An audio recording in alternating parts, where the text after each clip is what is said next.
Okay, so today is going to be a bit of a controversial topic, but I don't care. This is what it's all about. This is what it's all about. If you can't speak your mind, then what the heck is the point of living? All right, so I want to talk about the last 4 freaking years.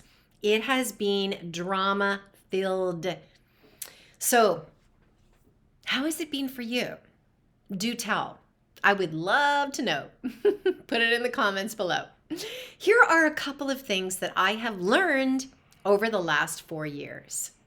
Number one, to have tolerance. Not everybody is viewing life through the same lens. Some people have been raised to be paranoid. Some people have been raised to be just a lover of Mother Earth. Some people have gone to school and it has shaped and maybe even warped their mind to have a certain viewpoint, and other people haven't gone to school and maybe they don't have the education to have an opinion about anything. But what I have to say about that is we all are coming at life from a different set of glasses, a different viewpoint. So it's really important that you have tolerance, patience, and acceptance for all points of view, even if you want to strangle some people. So the second thing that I have learned is to stay in my lane. And what do I mean by that? It's like there is a quote, not only stay in my lane, but there's another quote that I absolutely love. And that is, you do you, little grasshopper, and I'll just do me. So what that means is you are allowed to live your life exactly how you want to live it. You do whatever you want to do. You can do what you want to your body, or you don't have to do what you want to your body. You can raise your children how you want, and you don't have to raise your children how you want. You can do whatever the heck you want to do, as long as you don't impose it on me. And guess what? I won't impose my stuff on you. And I think that's a pretty sensible way of living. So stay in your lane. You do you, little grasshopper, and I will do me. And the third thing that I have learned is to become very aware of your thoughts, and also be very aware if you're losing your ability to think critically.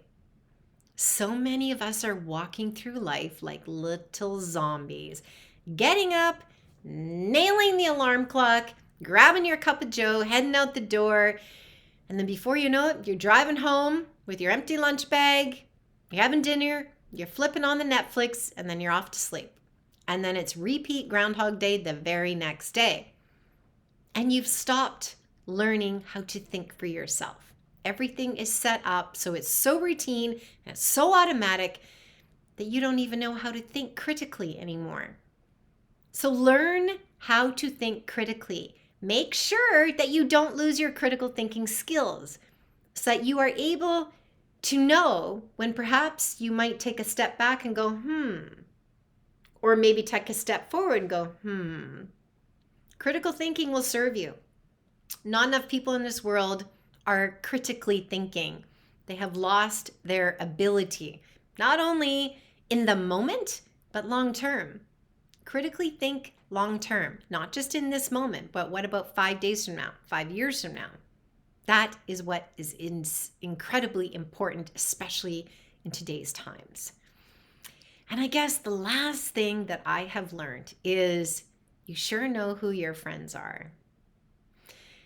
When the world can be divided so harshly and so finitely that your friends or your family are willing to delete you out of their life because they are triggered by you having an opposite opinion or feeling about any particular item that is going on in our world right now, that speaks volumes about the integrity, about the loyalty, about the true friendship or even relationship that you had with that person.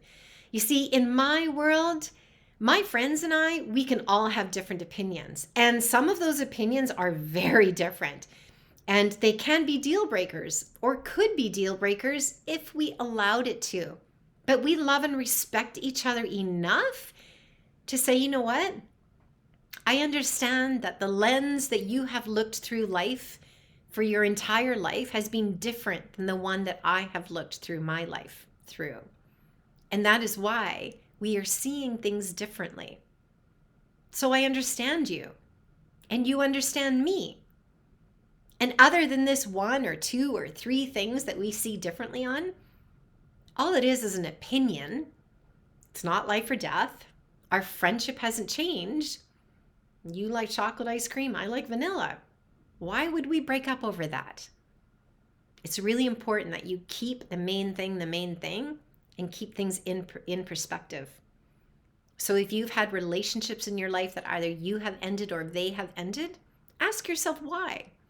Why were you triggered to the point that you didn't have the space in your life to allow somebody to have a difference in opinion? Now, I'm not saying that you didn't want to maybe twice or 3 times to them, but they have been a part of your life for a reason up until this point, and there must be a lot of good things about them.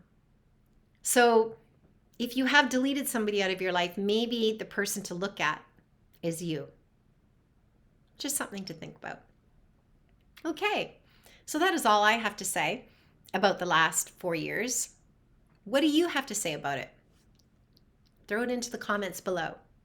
I want to know. All right, until next time, over and out.